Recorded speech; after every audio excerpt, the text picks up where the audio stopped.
Anyways, without further ado, we got my main man Slick Rick Glaser in the building, man. Let's get a round of applause.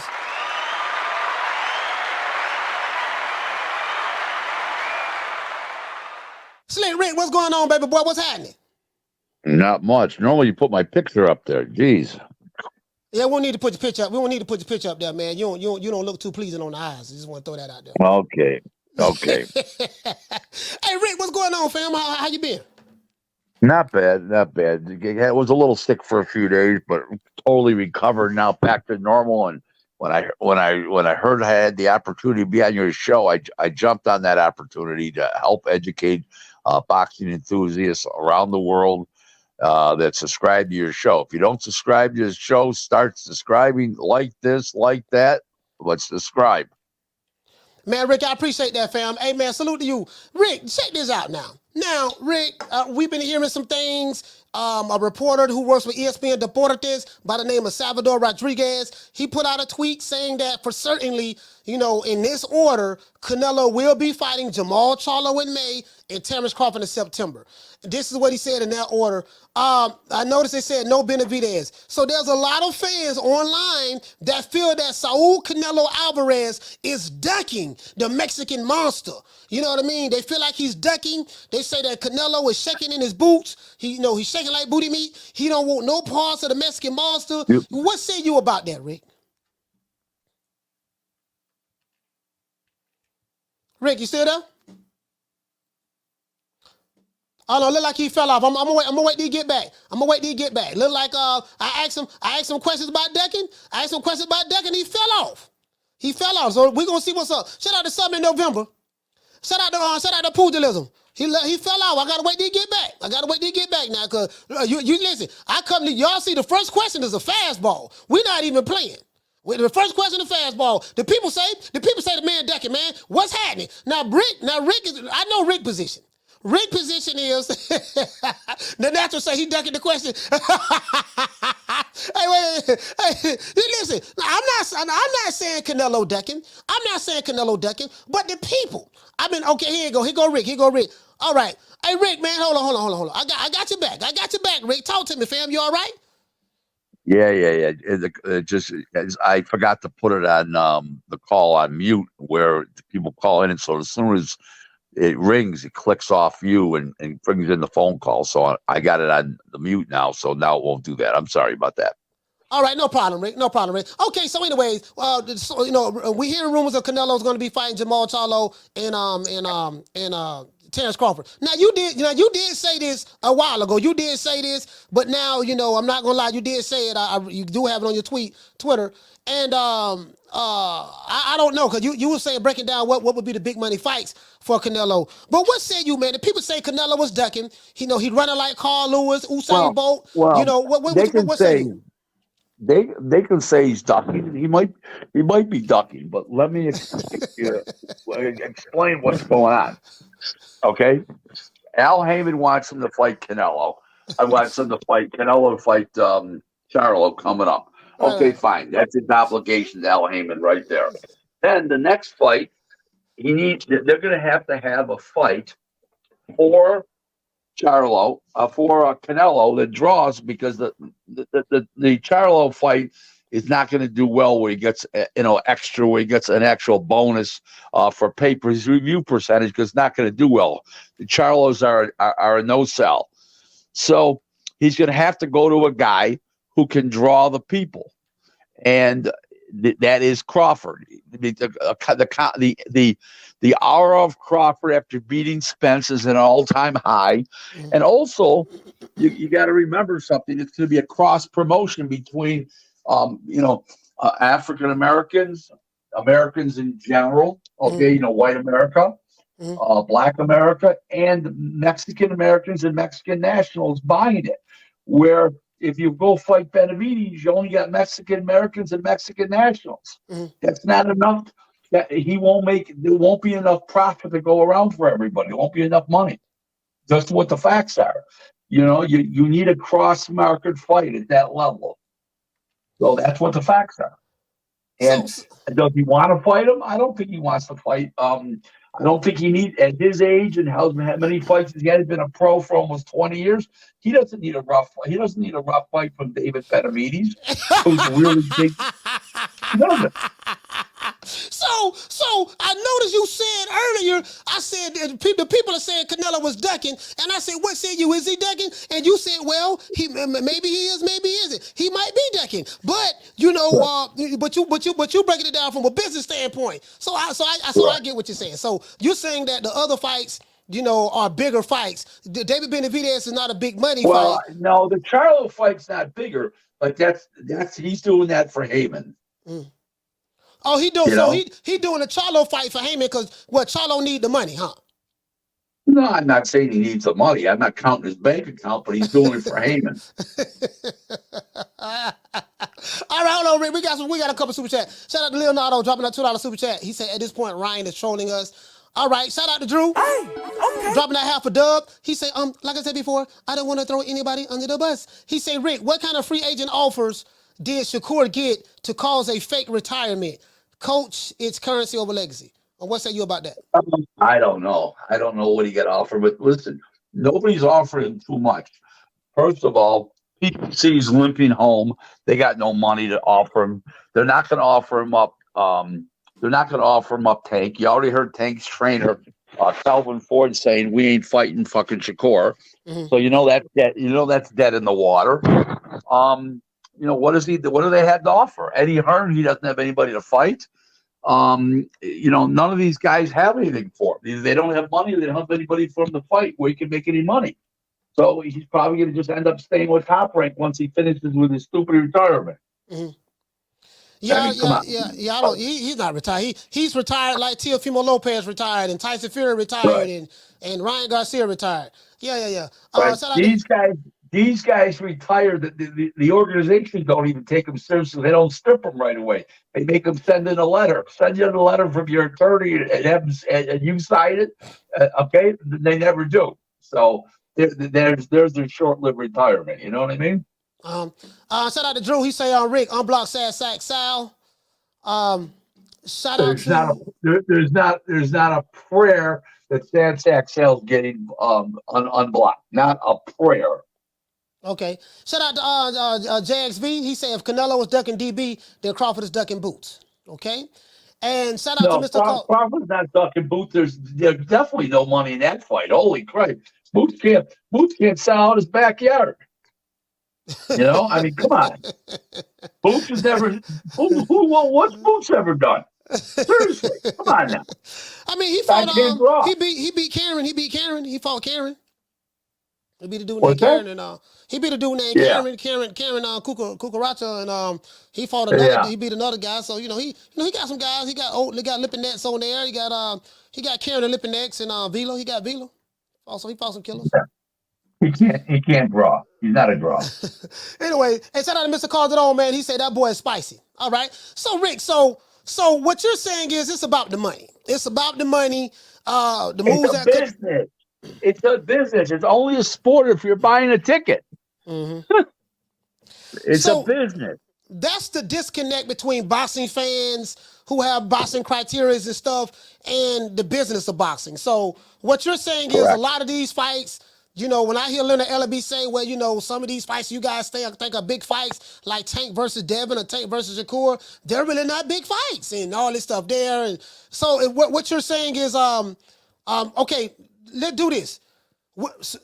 Educate the fans on this. Before a fight is getting made, let's say you're someone like a Canelo or a Tank Davis or whatever, and what's the thought process? The promoter, whoever presents what? They go to the fighter, say, hey, we got some big money fights for you, or someone of that caliber. How does it go? What they do is they justify and they figure out who's the best draw for who can generate the most amount of money where they don't have to pay the guy crazy money. Okay. So in other words, Crawford and Canelo, you're going to have to pay crazy money to. Okay. But they could get somebody to fight Canelo, let's say, for like $7-8 million, where they might have to pay somebody else 12.5 or 13 or 14 million. So they have to justify in their minds, will this guy, for the additional $5 million, will this fight do $10 million in pay-per-view buys and at the gate in total revenue? So you have to justify everything.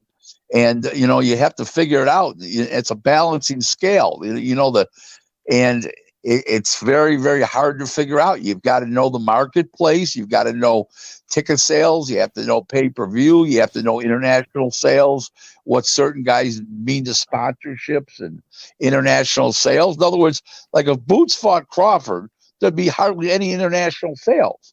Where if Boots fought Conor Benn, there'd be huge international sales and huge UK sales in the UK in particular. So it depends on who you're fighting. It's very important. So basically, a lot of fights that don't get made on a big scale, it's because, like you said, they look at everything. So from what you're explaining to me, these are all of the things that go into the decision making process, so to speak. Right. So in other words, what that basically means is this. Okay. So let's say they can give Charlo $12.5 to $15 million to fight Crawford. I fight Canelo. Now they're going to have to give Crawford $25 million or more. Canelo? So they have no Crawford to fight Canelo. Okay. For Crawford to get. So let's say they have to give him $25 million. They've got to justify, is he worth $12.5 million more?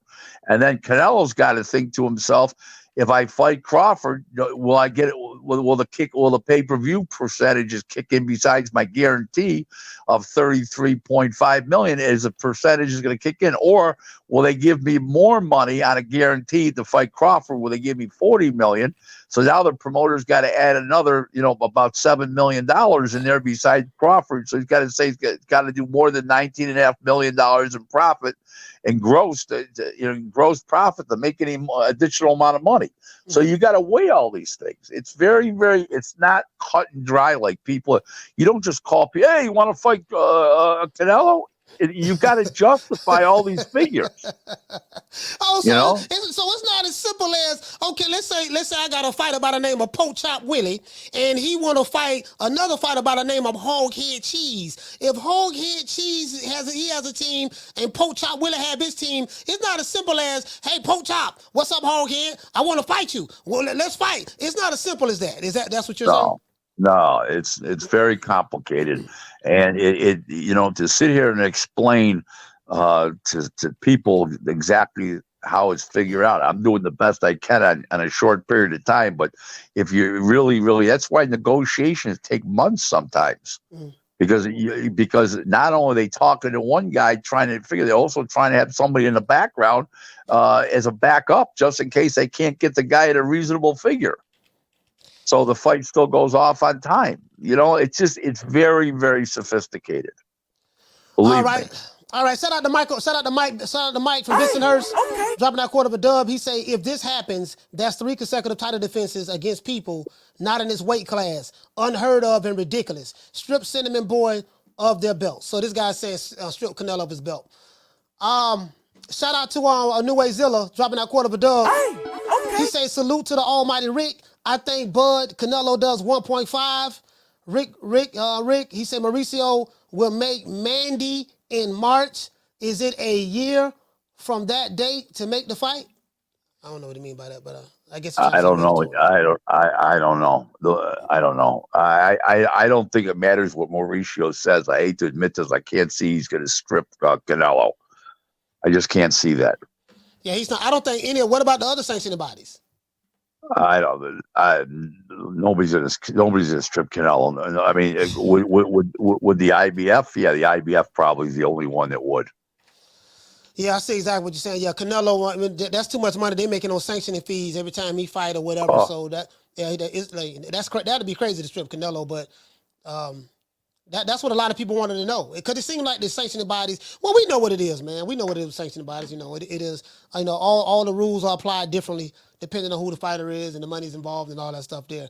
So Rick, how did you come to the conclusion? So what about Crawford and Spence? What's up with that? Have you heard anything on that? It's dead. They had a clause in the contract that the fight had to be done by December 31st, and Crawford just let him continue on after the first of the year. If it was going to happen, so he could clear the air, and they can't deliver, and he's moved on. Haymon's not looking to deliver that fight. It was a dud. The rematch, the first fight was so bad. The second fight would have been just as bad, if not worse. So he wasn't looking to do that fight. That fight would have flopped on a return match, on a rematch, because it was so one-sided the first time. Rick, do you want to take some phone calls? I don't know how long you have, but just want to know, you want to take any or? Yeah, sure. We'll take some phone calls. All right, listen, we're going to take a short station identification break. Y'all call the show, man, as soon as the phone lines drop. You want to talk some shit? Call me. Start some shit, bitch. Sup, fool? You gonna talk shit about me, homie? Where you from? Hundreds of niggas is waiting for your motherfucking call, and they all talking shit about you right now. Call the coach at 530-494-9636. We waiting on your bitch ass. Phone lines open, man. Phone lines open, 530-494-9636. We have the legendary Rick Glaser on the show. Anybody want to ask Rick Glaser some questions, please call the show. So, Rick, hold on. We got a call calling in, Rick. God damn, boy. Anytime I have, that's fast. Caller, what's your name? Where you calling from? Hey, what's up, Coach? What's up, Rick? It's inevitable. It's D-Block, D-Town, D-City, D-Ville, Baltimore. Hey! D-Block, talk to me. Thank you so much, Coach. And Rick, it really amazes me when you come with your facts. I love it, man. And yes, Canelo Alvarez is a better financial fight with Terence Bud Crawford in September.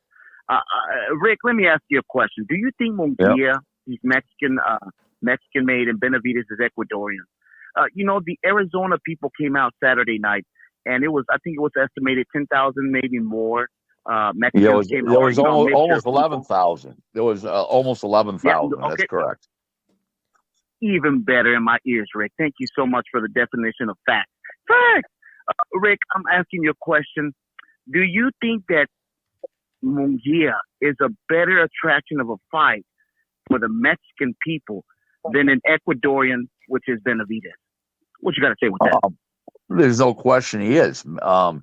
It's a funny thing about people from Mexico. People from Mexico, whether they live in the United States or over there, if they don't speak English, if they don't speak English themselves, they tend to gravitate to the fighter who doesn't speak any English at all, and that's Munguia. So they like Munguia, they like Canelo, and it's a fight that everybody would want to see. So I would think that he would fight him before he would fight. But there's no money. People think there's this big money in a Benavidez fight. I don't see it. I just don't see it. I think the big money is with Crawford number one and Munguia number two.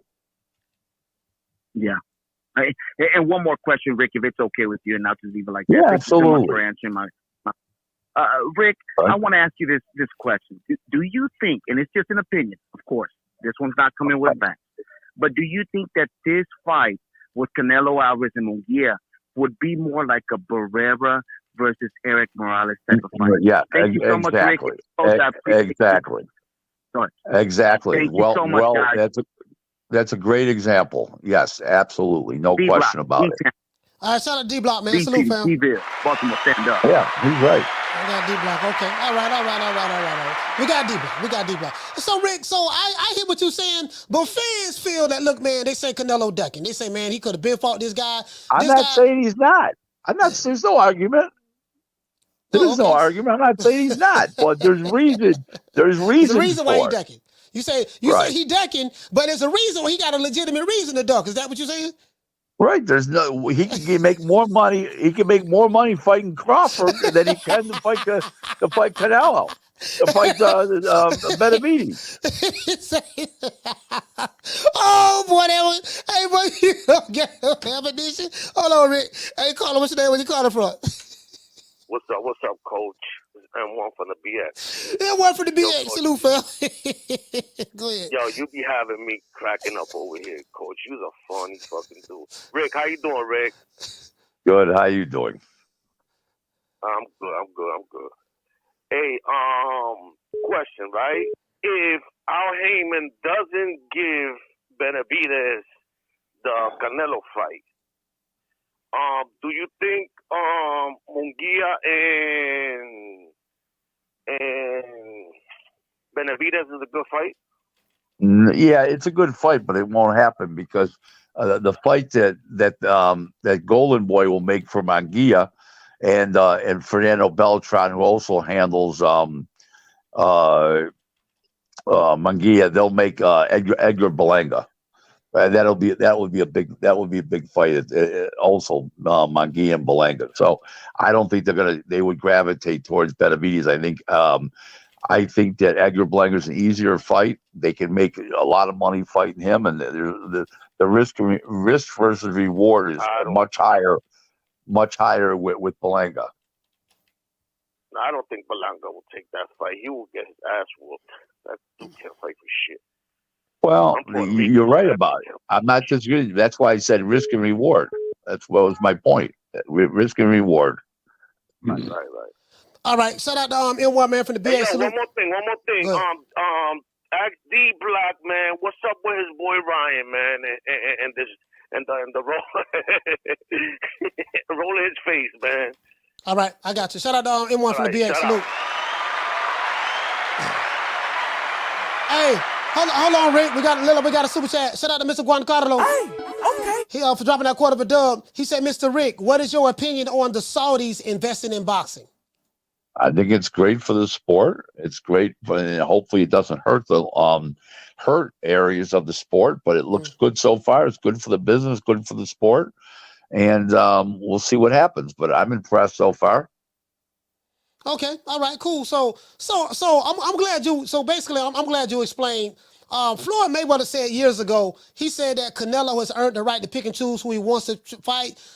He said that when he was in that position, he had a right to pick. He was able to pick and choose who he wanted to fight because he earned that right. Do you feel that certain fighters, like a Canelo or any fighter, once they build their status up, like someone like a Terence Crawford, they're just getting there just do, or someone like a Tank Davis, the type of fan base that he has, do you feel that when fighters get on a certain level, they have the right to pick and choose who they want to fight?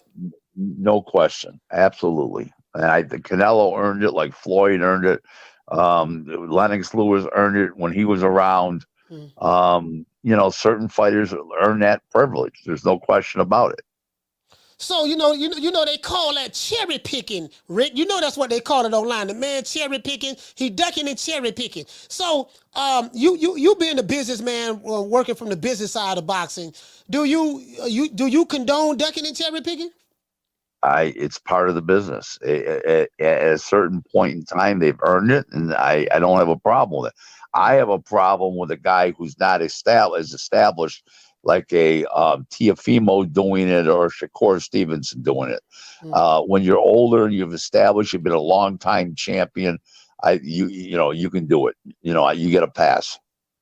What do you say about I just saw an interview with Ryan Garcia on Fight Hype. I don't know if you've seen it. And a question was asked about what happened with him in the Devin Haney situation. And he said he was in negotiations to fight Devin Haney, but then he went on a run. He took a jog with Floyd Mayweather.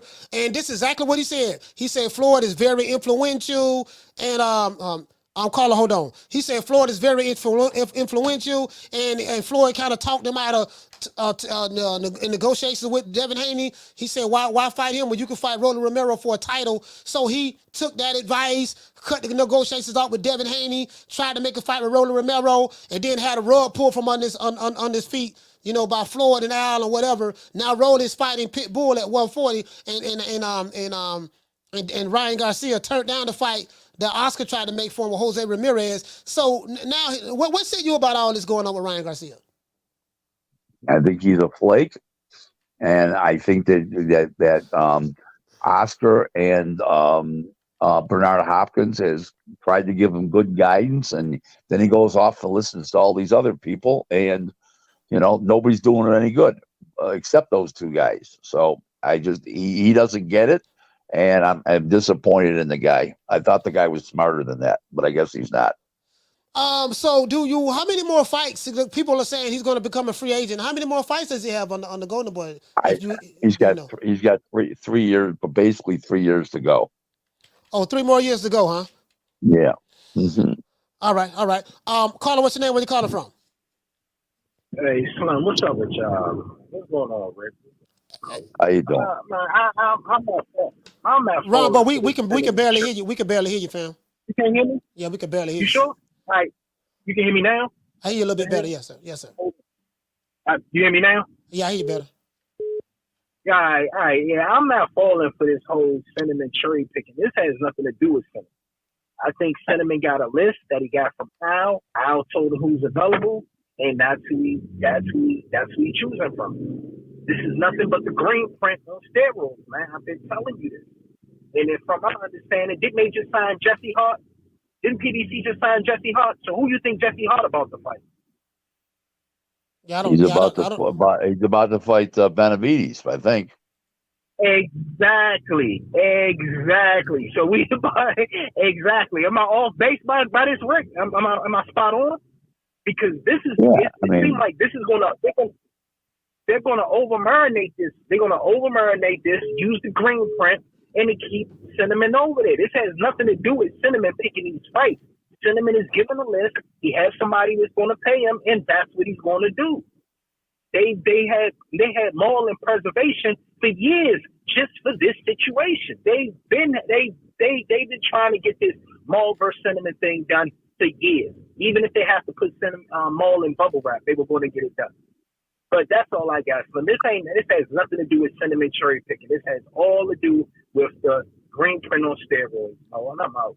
All right, shout out to Ronn Boy Fresh. All right, Rick. So, Rick, I'm glad you clarified that. You know, what does it take? Like when you see these big fights, people talking about the big fights they want to see get made. I'm glad that you broke down what's the thought process that goes behind those. You know, the people in suits. The thought process that go behind, hey, when we decide to make a fight, it's not as simple as the fans are saying, hey, man, this dude ducking, he tear picking this and that, he don't want to fight. It's not as simple as that. You know, when you're in the position of a Canelo or top guys like that, you know, they have options and they're going to take the best option, the best route for them in their careers that's going to pay the most. Am I understanding you correctly? Yeah, absolutely. And what about like we got Mauricio Sulaiman? So what's the purpose of David Benavidez being a mandatory and the interim champ if he can't fight Canelo? What's the purpose? Caller, hold on. Well, what's the benefits? What he does. What's the benefits of it? Well, he'll have to sit there and wait. He's just gonna have to sit there and wait. It looks like, you know. I mean, I can't see Mauricio stripping him. Just can't see it. If he does, I'll be shocked. Okay, all right. Caller, what's your name? Where you calling from? Leo, H-Town, baby, H-Town. All right, Leo from H-Town, talk to me. Hey, Rick, what's going on? Rick, I got a question for you. Sure. Okay, we got David Benavidez after fight saying he wants Canelo. Then on the other hand, we have his father saying that he's very happy with PBC and that they don't pick their own fights, meaning Al picks their fights. If they're happy with the promotion or advisor, whatever you want to call him, how are they at the same time asking for the biggest fight on the mic, but then on paper and with Al and everything going down, he's not getting them to fight. But yeah, we don't hold Al accountable. We just call Canelo a duck. When if they really wanted this fight, they could have pushed it way more than they do. I just don't understand how we ignore the fact that on one hand, the father's saying he's happy with PBC and Al, but he's not getting the best fight, the major fight that he wants. It sounds like he's talking out of both sides of his mouth is what's happening. So, yeah, and I don't know the man to say what his motive is or anything, but you know, I don't know what his motive is for that. I can't tell you because I don't know the man, but it doesn't sound too promising. Let's put it that way to you. So I'm just trying to get the fan bases. How do we get to the point where Canelo's a duck when the guy that supposedly wants to fight him hasn't made up his mind if he really wants to fight him? Yeah, no, I agree with that 100%. No question. All right, all right, Leo, holla at you, man. H-Town, stand up. So, So this is the thing, right? This is another thing I wanted to say. Jose Benavidez Sr. did an interview not too long ago. I forgot which platform it was, but he said that we re-signed with PBC. We re-signed the 3-fight deal, and we already have the names. It doesn't matter if we fight Canelo or not. We already re-signed. We got 3 fights, and he said Caleb Plant. He said Demetrius Andrade. This right after Demetrius Andrade signed with the PBC. Carla, hold on. And then he said David Morrell. This is what he said. So apparently, for what Jose Benavidez Sr. is saying, hey, look, we already have our 3 fights. So they're saying that in one breath, but yet anytime someone put a microphone in his face, hey man, if Canelo don't want to fight us, he's ducking David, he's scared of David, this and that. But I'm like, but you guys, from what you said out of your own mouth, you guys already have 3 fights signed, sealed, and delivered, under contract. You don't fought 2 of those names. The 3 names that he's mentioned, Rick, he's fought 2 of them already. So it sounds like he is talking out of both sides of his neck, to be honest. Yes, of course he is. So hold on, we got another call. Caller, what's your name? Where you calling from? Martin from Oakland. Martin from Oakland, talk to me.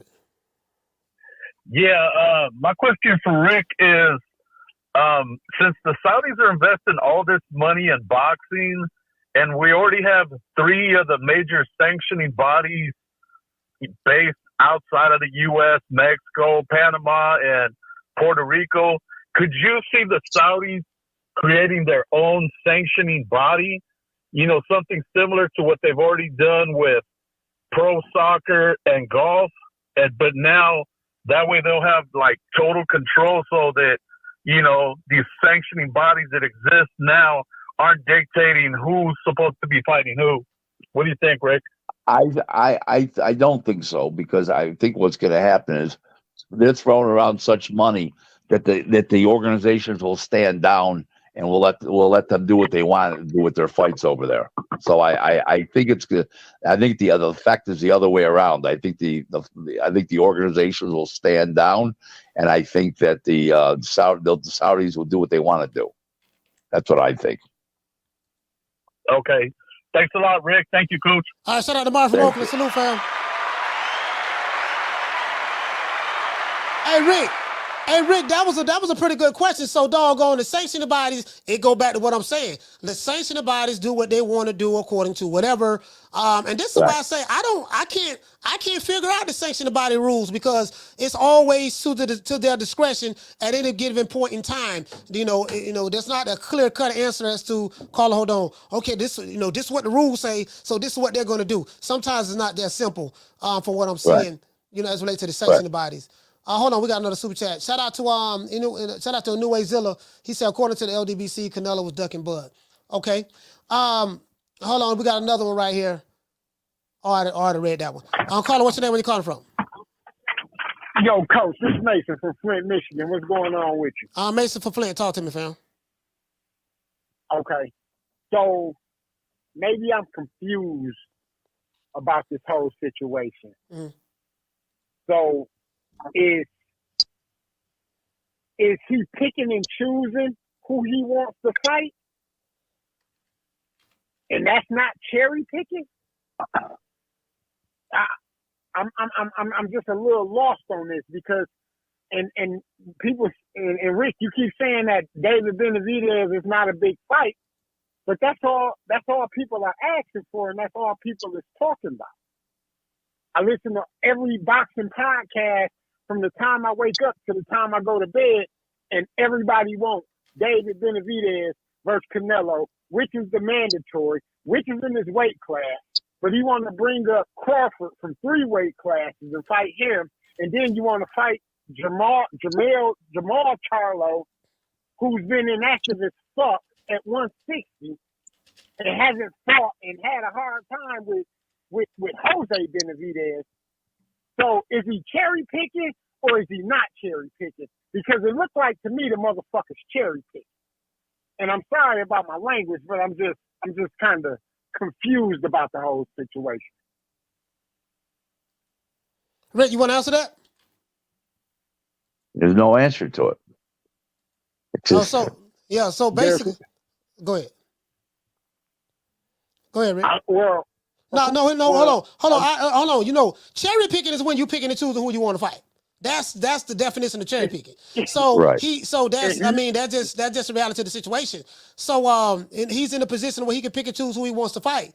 This is the same thing. This is why I always play that clip, Mason, that Floyd Mayweather said. He said, well, you know, when he was at the Tank, I think it was the Tank Davis. I forgot who Tank was fighting, but he said that I feel that Canelo like me. You know, when I was in this position, I can pick and choose who I want to because I earned that right. So he's saying that when he was in Canelo's position, he was able to pick and choose who he wanted to because I earned that right. Well, Floyd Mayweather admitted to cherry picking. You know, a lot of the people a lot of Flomos don't want to admit that. He admitted that he was a cherry picker once he got to that, once he got to the position. And so, you know, he's saying Canelo earned the right to do that. You know, because he's a draw, this and that. I'm not saying I agree with it, but hey, I'm not the one putting the money up. Rick Glaser just explained, hey, this is how the business works. Whether you like it or not is irrelevant. It's all about the business, and these people are going to make business decisions, not based on emotions and feelings, but based on the numbers. That's my interpretation of it. Okay. And I understand that because at the end of the day, the money got to make sense. And I get that. But you got Haymon, who's the WBO mandatory, and you got David Benavidez, which is the WBC mandatory. Jermall Charlo never fought at 168. Crawford ain't never fought at 168 or nowhere near close to it. And these are the marquee fights. That shit just don't make sense to me, and I can't agree with it. And for that reason, I got to put the duck stamp on Canelo because this shit is out of control. All people want is for you to get a Mexican monster a shot, and it's just hard for me to believe there ain't no money in that fight when that's what all the boxing fans are asking for. But that's my call, Coach. Y'all have a good one. All right, salute, fam. Yeah. Yeah, Rick. So what it is, it's a disconnect between the business and the boxing fans. It's a disconnect between the business and the boxing fans because the boxing fans want to see one thing, but the business determined to detect something else. And it's like, man, goddamn. So let me run this by you. Let's say a boxing fan is got some money and he's going to put up. He's going to give Canelo $40 million and Crawford $25 million, or he's going to give 33 million and 15 million. Which would we rather put up, the money for Crawford and Canelo, which is probably going to be like 65 million guarantee, where the other fight would be probably a 33 and let's say a $15 million, $48 million guarantee. So I mean, then come down to common sense. Which one would you put up? And then most people that are intelligent would take Crawford for the more money. Crawford versus Canelo. It's worth to put up more money for because it's such a more of a popular fight. That's just the way it is. And then for someone like Canelo, if that's the case, what you're saying, if it's a more of a popular fight, and then he looking at it like it's more of a popular fight, making more money, but also I'm putting up a guy that's at 147. So I like my chances against a 147 pounder. Right. Yeah, I probably can stop him or break him, more so than fighting a David Benavidez for less money, and it's a bigger risk, greater risk. I get what you're saying. Right. Caller, what's your name? Where you calling from? Yo, Coach, it's Rick from Toronto. Yeah, I agree with Rick Glaser that, look, man, money talks, bullshit walks, all right? A lot of these motherfuckers are in their feelings about, like, that, oh, yeah, Benavidez and Canelo should get the dance on, and we've all been asking for that shit. But after fucking what Bud did to fucking Spence, I said, man, this would be the biggest fucking fight if they do make Bud versus Canelo. The biggest fucking fight. Why? Because for 2023, Bud was the fucking fight of the year, period. Come on, man. Like, a lot of these motherfuckers are so stupid. They're just, like, getting their feelings and shit. This is going to be the biggest fucking fight that short of some of the heavyweights and whatever, but in the middleweight division, come on, man. This is the shit. Like, and money talks, bullshit walks. This is going to be a biggest moneymaker if it was Bud or if it's Canelo. Of course, either one of them will say, look, I want the biggest payday, period. Why? Look at their age. Look at their fucking age. Terence is, like, what, 36 now? Yeah, he'll be 37 in September. Yeah. Right, man. So why shouldn't he make the most amount of money in the shortest amount of time? You know what I'm saying? And I'm gonna make a hot take, man, because a lot of these other motherfuckers are getting in their feelings. They're gonna hate me for the Canelo fans will hate me for this. I think Bud has what it needs, what he got to fucking beat Canelo. I think, and I said that I think a while ago on this podcast and on fucking Ring IQ. I said I think Terence got it, man. After what Terence did to fucking Spence. Yeah, man. Terence got that. He has that movement. It's that athleticism that fucks around with Canelo. Canelo hates that athleticism, and Terence has all of that, man. What do you think, Rick? What do you think? I